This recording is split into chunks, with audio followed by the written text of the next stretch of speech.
solar panel nga kani ang install nato is kunom ka solar panel.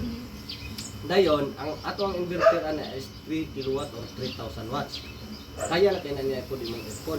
Din sa bayan sa Basilimpan, atong tanawon actual ang imong aircon ganda na din sa bayan nato sa tanan ng silipan nimo kay na refrigerator pa kay non-inverter man mong mga refrigerator.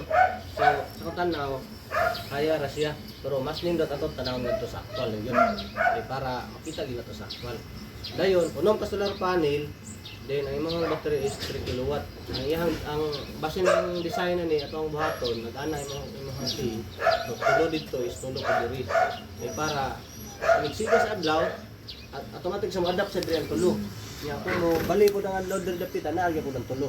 Aga na siya ma'am, ang imong inverter is hybrid. Then ana na siya solar panel, solar controller sa sulod nga built-in. Nya karon ang gihimo na kong design is ang max panel ra sa usa ka inverter nga hybrid tulo ra.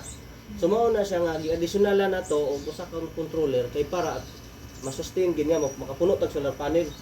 Mao na siya nga medyo nitas-tas mo ang kustig gamay kay og hybrid ra niya tulo ra ka solar panel sigurado man jud ko mabitin jud ka.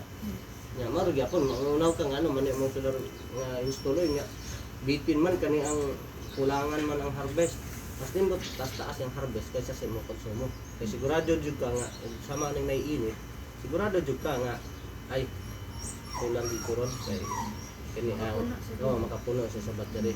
So ang battery ana ma'am ato na siyang final ang costing kung nanay available nga battery kung pila po tong iyang pricing.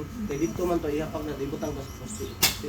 Mao na kay ang iyang sana quotation naka-state po na dito tanan o sa ang gidaganan sa mong kwarta pilay price battery, solar panel, lanas tanan-tanan o sa gigamit niya din libor kini ang sa proposal sa kini ang sa warranty na dito siya nimo karon pirmahan nimo then usa unya na lang down payment kung okay na ang payment kung kapirmahay na sige kay uban ang kanang sama nang verbal na tao man okay na ni mo ning costing niya paano mo kwarta ni kwarta ba na ibuhi ano mo ana nga klaro jud hanay ta kaya ron og nay mga problema pud sunod di na mo malikaya na uy nagka-problema mi sir uy di naman makontak na ko siya na mao na nga pirmahan ita sa kani ang warranty para sa imo hapon mao nay kani ang ambak mas nindot siya nga naingon ana so karon dihan may pabutang kuan niya no ako ra niya ning imugang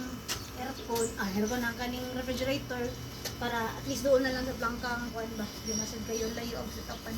Sige mas nindot pod. Sige at anak na lang. Di ba blangkas na?